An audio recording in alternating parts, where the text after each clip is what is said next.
Hello, sisters. I think I am live. Yeah, yes, I am. Just checking a few things here before we begin. Just to double check.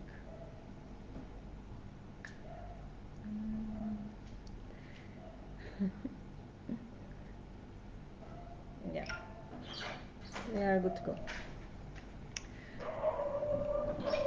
So, welcome and happy 11/11. It is such a powerful day for manifestation, powerful opportunity to connect with your inner self and kickstart some good, potent intentions to for the rest of the year. So I am excited to show up and speak about something a bit different but could be related. I want to talk about dragon energy. And I see somebody watching. If you can let me know that you can hear me, that'll be great. If you can hear me, please let me know. So I was called to talk about the dragon energy and the feminine and the misconception and all of that, because I feel like it's coming up for a lot of us, and I'm working with it as well. So how do you feel about dragons? How do you feel about snakes? Most of us know them as some mythic creatures. Most of us know them as from some movie titles and some books. So I'm really curious of like, hi Shalini, I'm so happy you're here. Hi Lamorla Smith. Oh, let me see some nice faces. Yes, you can hear. Okay, that is great. That is great. It must be late in there, Shalini, where you are. Thank you for joining at this time. It is quite late in India. It's 11:30. Hey, sister. Hi, Jenna. Okay, nice to have you all. So, I want to talk about dragons and the feminine energy. And I know this is quite a taboo topic, and if you have seen my work, I love dismantling I love dismantling the taboos that are associated to all things feminine. So I've done something like this in the past with menstruation, with yoni eggs, with yoni itself, yeah. And this is something that I haven't spoken very much about, and the snakes and the dragon energy. So I'm really curious if you can let me know. If you can let me know that, or how do you feel about dragons? How do you feel about snakes? So, and it'll be really interesting because we have quite a good mix of women from different parts of the world, from different traditions as well, and different cultures. So it's quite interesting when we come and share our perspective of specifically the taboo topics, because it then widens our horizons. So usually, what the patriarchy, and by patriarchy, I do not mean the masculine, I do not mean the men even, I mean those associations who got together. Um, yeah, so they have taught us about the dragon energy to be fearful, to be evil, to be seen as a sin, even a threat. And a lot of us, even until today, and this happened like centuries and hundreds of years ago, and this is still quite quite present for a lot of us women. Yes, Shalini, power. Yeah, yeah. Um, and I want to touch a little bit about the taboo, and then I want to talk about the dragon energy significance in itself. So pretty much it is the since the beginning of the Christian tradition. when the Christian church was formed, the not the Christ church. You see, there's a difference. The Christian tradition grew very fearful of these beings and and of these energies and their uncontrollable feminine energy that they represented, and they feared that they could not control these strong feminine energies.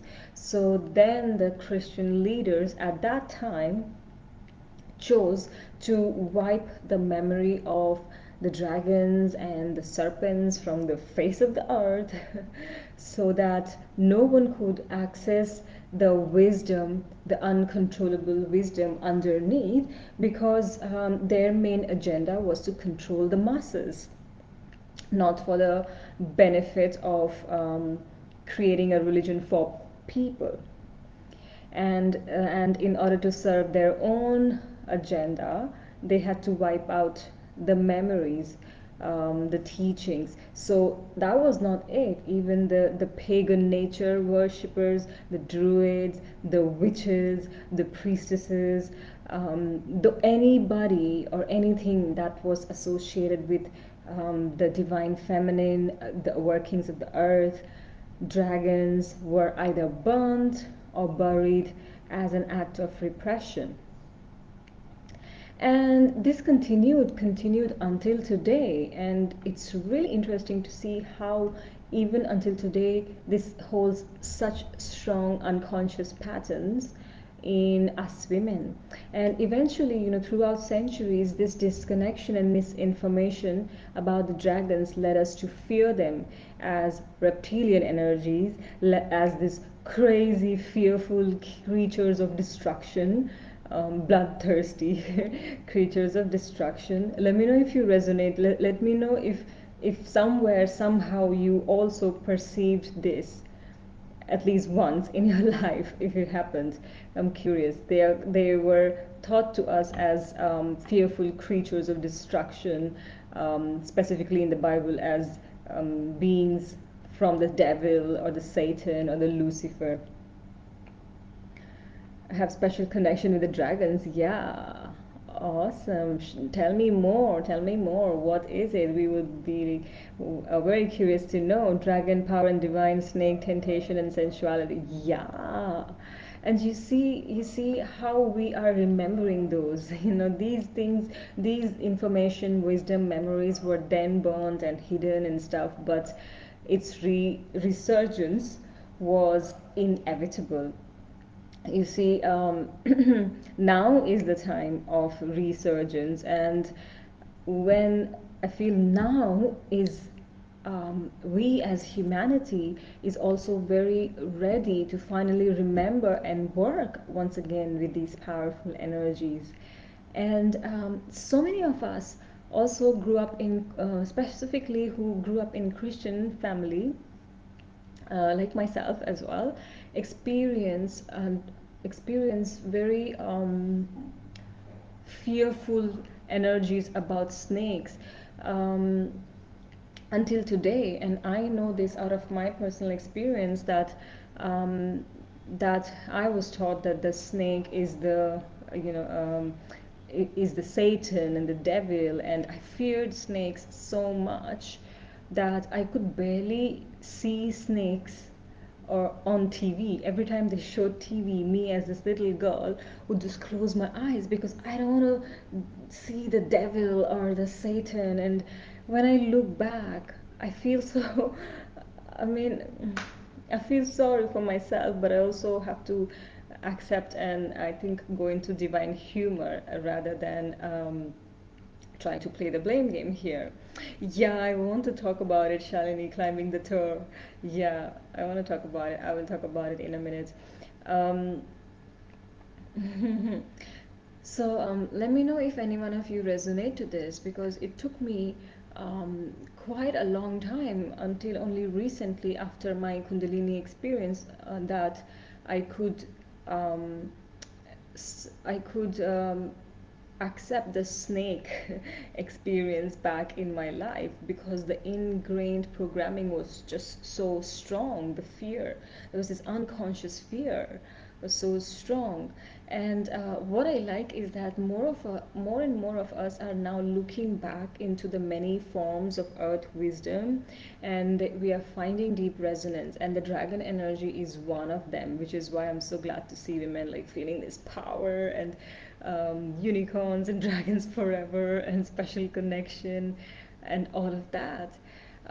Because they are just not mythical creatures, because there are scientific evidence that you can check out that signifies that that dragons physically once existed here on Earth, and now they exist as a multidimensional in multidimensional realms, and they still exist here on Earth energetically.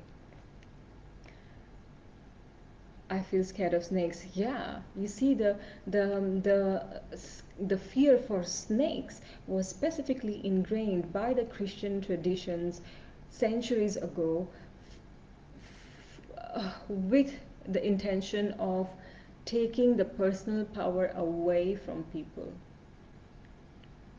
And we, I'm not saying that we got to blame someone, but we have not been shown another way, which is why, when we go into ancient practices, even like the kundalini and stuff, the first thing is to connect with the snake within. So what, so we've been robbed of that, and that doesn't have to be true anymore for us. So what is the dragon energy? When I looked up at that time, when I became really curious about the dragon energy. The dragon, dragon word comes from the Greek original word that is called drakon, which means the serpent, or something like all-seeing one.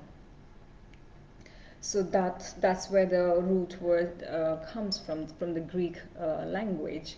And dragons are pretty much the ascended versions of the serpent, the snake, and is also the representative of the symbol of Kundalini, which is now rising within the collective.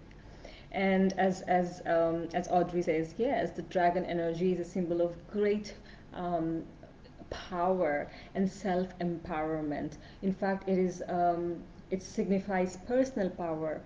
And what I feel is that with these current timelines and reality, what is happening is that our inner dragons are coming back into picture, and they are coming back to remind us of our loss of personal power. They are coming back to help us to rekindle with the fire that we always have, and the connection that it can give to us, through us, to the earth itself. So if you see, dragon energy pretty much signifies flow, abundance, creativity, freedom. And we can choose to work with the dragon energy to enhance these qualities, these aspects of our being. And when I say working with the dragon energy, I'm really curious if anyone here in particular works with the dragon energy in a conscious way, if you have a practice. So then I was raised Baptist, but no regular church, and I was left to books, and I never bought into anti-snake, anti-dragon. Oh, lucky you. Snake eat vermin that eat our food and spread disease. They are great. I know they are great for our ecological system. Yeah, dragon energies protect the earth ley lines. Exactly. So I'm curious to hear if any one of you um, work with the dragon energy in a conscious manner.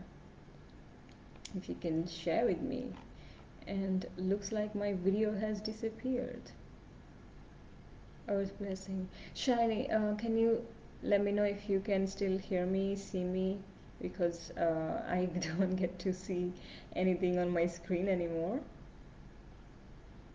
That's a bit weird. I'd like to know if I'm talking to just the screen or if at least it'll be recorded so people can watch it later. Mm, yes, okay, great. Aha, great. So, working with the dragon energy is quite an ancient practice, and it also, when we begin to work with this energy, it brings up a lot of ancient memories within us, and this is really important for us to clear a lot of stagnant unconscious emotions that we save within our mind body system. And the beauty is that because the working with the dragon energy is so raw and primal, that it is a very good way to dissolve stuck energy. And when we look, and when I say this, people just, I know I've shared this before, and I've got weird looks about it, but it's quite true. When we look at the ancient cultures before patriarchy, there was a very beautiful relationship between dragons and human beings, and they have been part of um, the living system since the beginning. Well, if you see, for example, the Vedic tradition, which is in India, they talk about the Kundalini energy, the serpent that lies at the base of the sacral, which, when awakens and spirals through you, leads you to higher states of realization, self realization. And then there is something in the Buddhist lineage as well, which the monks practice on a regular basis. It's something called overtoning, and they practice overtoning near the waterfalls, to overtoning. So they do some sound practice to tone their throat chakra. And usually they do it near a water source, a loud water source, so that they can receive the help from the water and air dragons in order to refine their voice and breath. So we see you, we hear you. Great. I just don't see me, but that's not a problem. It's fine. So, so it's quite fascinating when you look at, again, Tantra Yoga, the dragon energy is also known as the Kundalini energy. And let me know if any one of you have experienced any working with a dragon energy. I'm curious. I'm curious to hear your experience, or in what forms have you accessed, or do you access this energy? There's also the Chinese culture where the dragons are rebels. Yeah, they represent abundance, wealth, and good fortune. I love watching Chinese New Year celebrations because they decorate the dragons so beautifully and go out in the streets. It's so colorful, and it's just amazing. If you look into the more Arthurian times, Merlin and Arthur also worked with these energies to bring peace and reconciliation between earth, human, the elements, heaven. What other ancient cultures you are aware of that represent the dragon energy? Um, the Hebrew as well. If you really go back into the Jewish traditions, again, before the Christianity took over, um, the dragons also is considered, so the serpent, the dragon as a serpent, is considered as an inner force that can awaken us, that carries our true power, and that leads us to embracing the power that we need to fulfill our soul's mission. So it's also quite foundational belief in Kabbalah.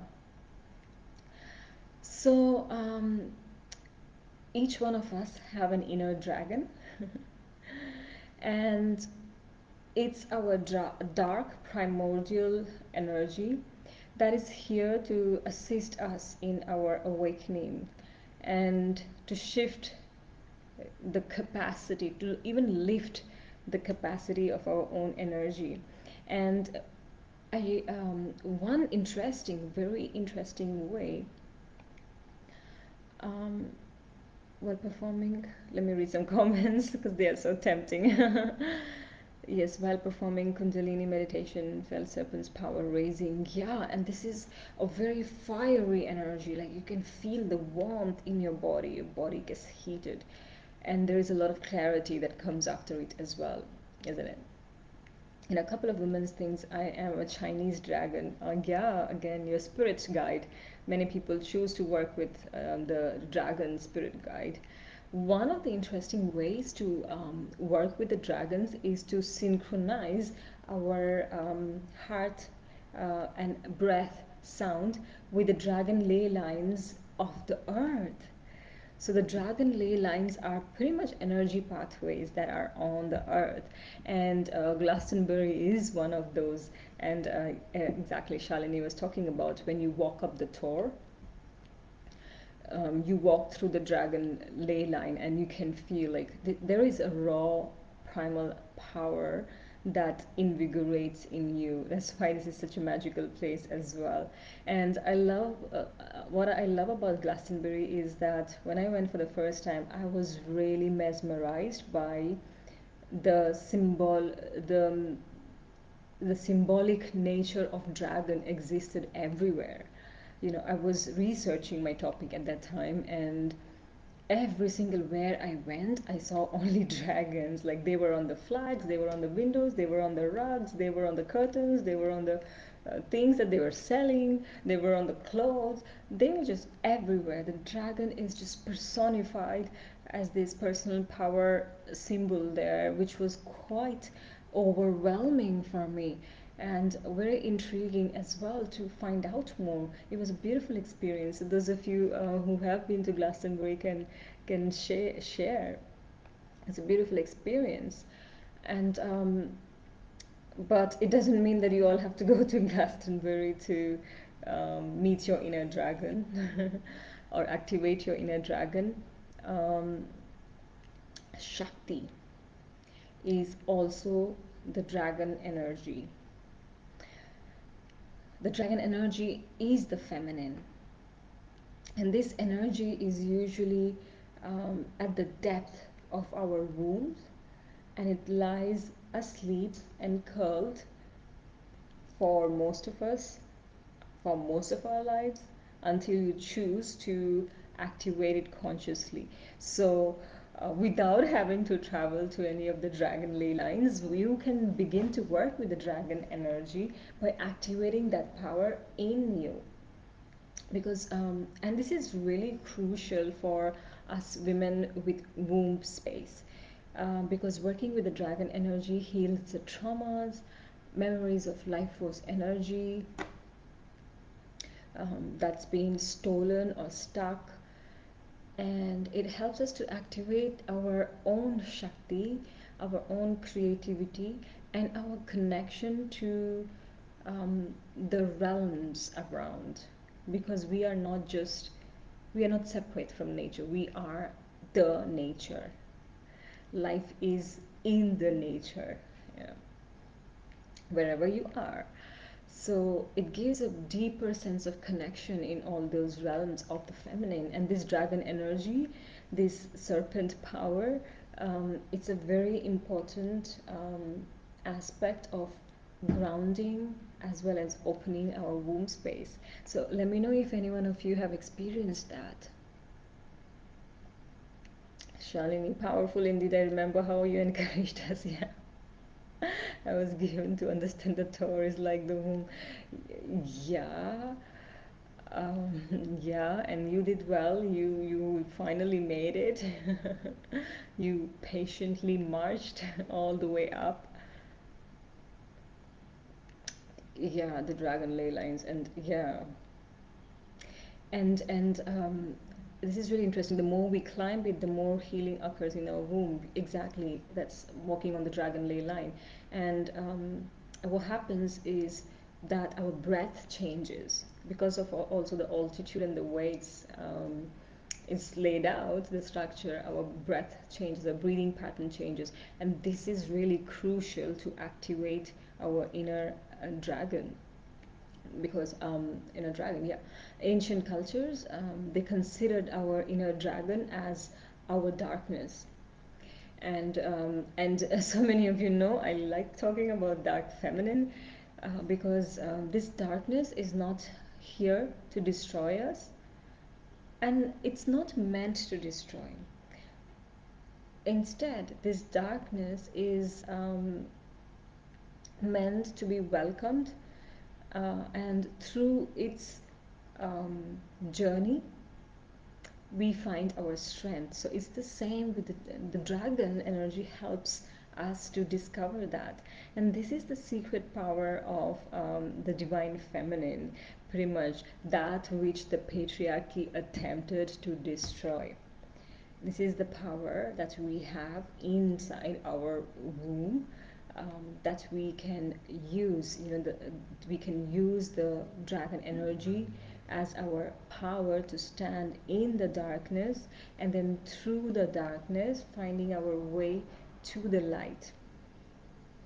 And sometimes, yes, it may mean that we are staring right on the face of our own triggers and traumas and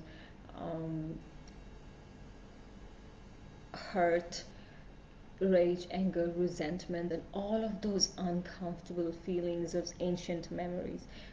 This dragon energy helps us to release them through our breath sound from the depths of our womb. And I read about a quote that a queen, a true queen, knows that the dragon and a dragon is not to be destroyed. Instead,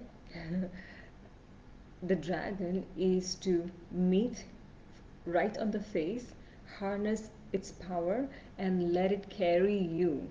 And that's the beautiful symbolism that I like to remember as the dragon energy within me. And it is also true that many times the dragon energy can come out in the form of distorted feminine as well.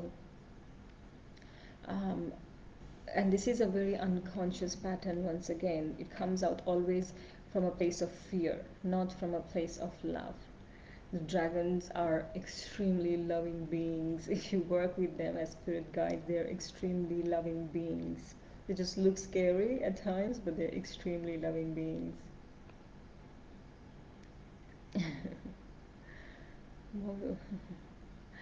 Yeah. So one of the ways that you can activate your inner dragon is by practicing dragon womb breathing. This is a specific technique practiced by several ancient lineages, including the Taoist, the Tantric, the Egyptian. And I'm mentioning these three because these are the three lineages that I have studied very deeply and practiced. This is a beautiful practice to open up your womb, your voice, your life force. It helps to let go of blockages. It helps you to connect to your deeper wisdom.